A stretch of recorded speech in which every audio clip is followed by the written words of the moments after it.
this video, I'm going to show you how to fix your Nintendo Switch 2 not connecting to the internet. So if you're trying to connect to the Wi-Fi and either you can't see your network or it's just not connecting in general, then I'm going to show you a few ways to go and solve this issue. Now you'll need to go through each of these steps to find the solution that works for you. So very first thing we're going to do is just hold down the power button on the top of the Nintendo. That's going to bring up the different power settings and we can select power options, and then you'll need to click on power off. Now once your Nintendo Switch is completely turned off, we'll also need to reset our router as well. So if you just head over to your Wi-Fi router, you'll see a reset button located on the device, and all we're going to do is hold down this reset button for around about 30 seconds. Once you've done this, you can go and restart your router, and you can also restart your Switch as well. Now once your Switch is turned back on, we're going to click on settings in the bottom navigation. You can then scroll over on the left hand side and click on internet,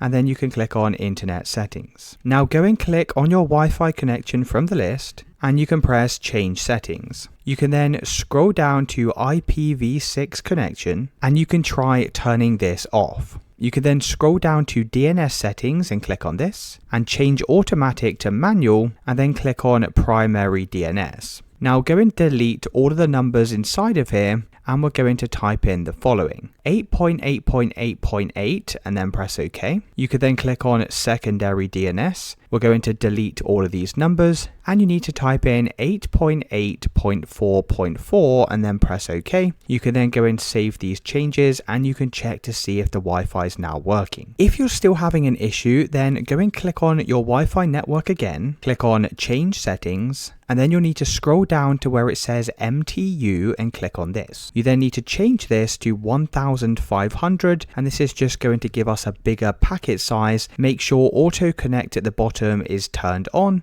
and then once you've done this, you can go and press save, and you can check if that solves the issue. If it's still not working, then we're going to click on the Wi-Fi once again, click on clear settings, and this is going to remove the Wi-Fi connection from your device. Once you've done that, you'll need to go and reconnect to your Wi-Fi just by selecting it from the list. You can then go through the steps by entering your Wi-Fi password, and hopefully now that should have solved the internet issue. Let me know in the comments if you found this video helpful.